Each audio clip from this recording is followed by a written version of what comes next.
ഇഷ്ടപ്പെട്ട സ്ഥലം കശ്മീർ തന്നെയാണ്. അതുകൊണ്ടാണ് ഞാൻ കശ്മീരിൽ കൂടുതൽ എപ്പോഴും നിൽക്കുന്നത്.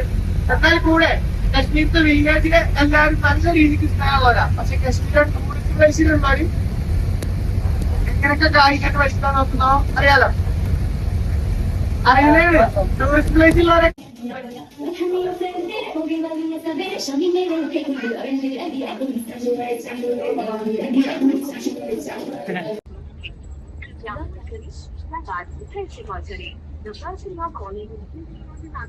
ഫോൺ എടുക്കുന്നില്ല ഗൈസ്.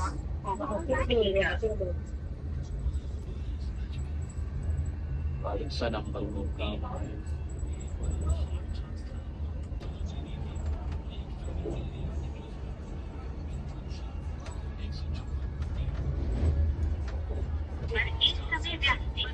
ഇതും വർക്കാവുന്നില്ല ഗൈസ്.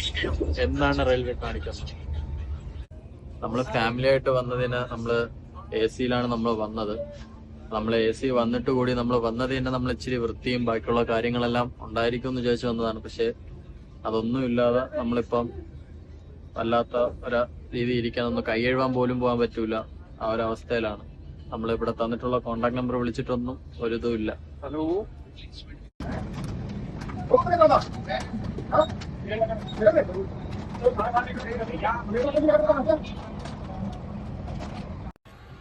ഞങ്ങൾ ഓടി ക്ഷീണിച്ചു അവസാനം നമ്മൾ ട്രെയിനിൽ എത്തിയിരിക്കുകയാണ്. അടുത്ത് നമ്മൾ ജമ്മുവിലേക്കാണ് പോകുന്നത്. അങ്ങനെ കുറേ നേരത്തെ യാത്രയ്ക്ക് ശേഷം നമ്മൾ ഫൈനലി ജമ്മുവിൽ എത്തിയിരിക്കുകയാണ്. എനിക്ക് പണ്ട് ചെറുപ്പത്തിൽ ഒരു തെറ്റാധാരണ ഉണ്ടായിരുന്നു, ജമ്മു കാശ്മീർ എന്ന് പറഞ്ഞാൽ രണ്ടും ഒന്നാണെന്ന്. ശരിക്കും അല്ല, ജമ്മു ആൻഡ് കാശ്മീരാണ്. ജമ്മുവിൽ നിന്ന് മണിക്കൂറോളം യാത്ര ചെയ്താണ് നമ്മൾ കാശ്മീർ പോകാനുള്ളത്. നമുക്ക് ഡൽഹിയിൽ നിന്ന് ട്രെയിൻ നേരെ വരുന്നത് ജമ്മുവിലാണ്. അവിടെ നമ്മൾ കാശ്മീരിലേക്ക് അടുത്ത ബസ്സിലായിട്ടാണ് പോകുന്നത്. നമ്മൾ പാക്കേജ് എടുത്തുകൊണ്ട് തന്നെ അത്യാവശ്യം ബസ്സും പരിപാടികളും നമുക്ക് അലയേണ്ടി വന്നിട്ടില്ല. നമ്മൾ അവർ അറേഞ്ച് ചെയ്ത പോലെ ബസ്സിൽ തന്നെയാണ് നമ്മൾ യാത്ര ചെയ്തത്. അത്യാവശ്യം ക്ഷീണം ഉണ്ടായിരുന്നു എല്ലാവർക്കും, അങ്ങനെയായിരുന്നു. പ്രത്യേകിച്ച് നമുക്ക് ലഗേജൊക്കെ അത്യാവശ്യം ഉണ്ടായിരുന്നു. ഏകദേശം 2 ആഴ്ചത്തെ യാത്രയായിരുന്നു ട്രിവാൻഡ്രം ടു കാശ്മീർ. ഇപ്പോൾ തിരിച്ച് നമ്മൾ ഡൽഹിയെല്ലാം കറങ്ങിയിട്ടാണ് പോകാൻ ഉദ്ദേശിച്ചത്. അപ്പോൾ അതിനനുസരിച്ചുള്ള ലഗേജും കാര്യങ്ങളൊക്കെ ഉള്ളത് കൊണ്ട് കുറച്ച് ബുദ്ധിമുട്ടായിരുന്നു. എന്നാലും വലിയ പ്രശ്നമില്ലാണ്ട് എല്ലാവരും മാനേജ് ചെയ്ത് പോയി. ഇനി ഇവിടെ നിന്ന് എത്ര സമയം നമുക്ക് കാശ്മീർ വരെ ഇരിക്കണം എന്നുള്ള കാര്യവും നമുക്ക് വ്യക്തമായി അറിയില്ല. എന്നാലും അത്യാവശ്യം ദുരൂഹമായ വഴിയിൽ കൂടെയാണ് യാത്ര എന്ന് മാത്രം നമുക്കറിയാം. പൊട്ടിപ്പൊളിഞ്ഞ റോഡുകളും ഈ ഇടയ്ക്ക് പ്രളയം വന്നപ്പോൾ നഷ്ടപ്പെട്ടു പോയ റോഡുകളും ഒരുപാട് ആൾക്കാരുടെ ജീവനെടുത്ത വളവുകളൊക്കെ താണ്ടി വേണം നമ്മൾ അവിടെ പോകാൻ വേണ്ടിയിട്ട്.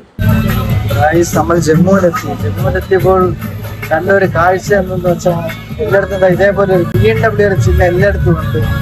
ഏത് വണ്ടിയിൽ നോക്കിയാലും BMW ഒരു ചിഹ്നമുണ്ട്.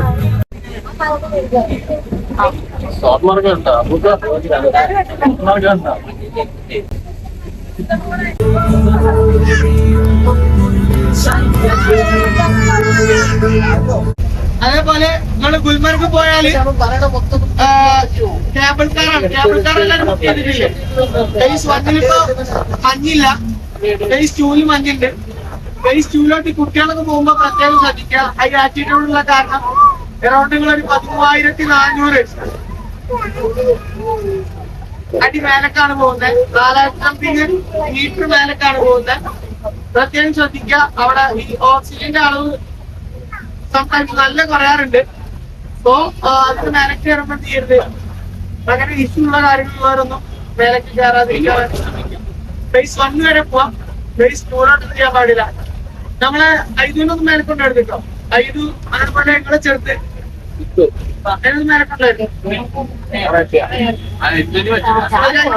മേലക്കുള്ള ഭവിഷ്യത്തിലേക്ക് മേലക്ക് പോയാൽ മനസ്സിലാവും. ഞാൻ പറയും, ഞാൻ ഇൻഷാല്ലാ അവിടെ നോക്കി നല്ല ക്ലൈമറ്റ് ആണെങ്കിൽ പറയും നിങ്ങൾ കേറിക്കോളി തന്നെ പറയും.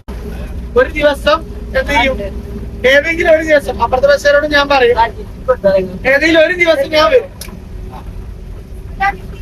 ഓക്കെ, എല്ലാ ദിവസവും ഞാൻ വരില്ല. ഏതെങ്കിലും ഒരു ദിവസം ഉറക്കം കളയാൻ തയ്യാറാണ്.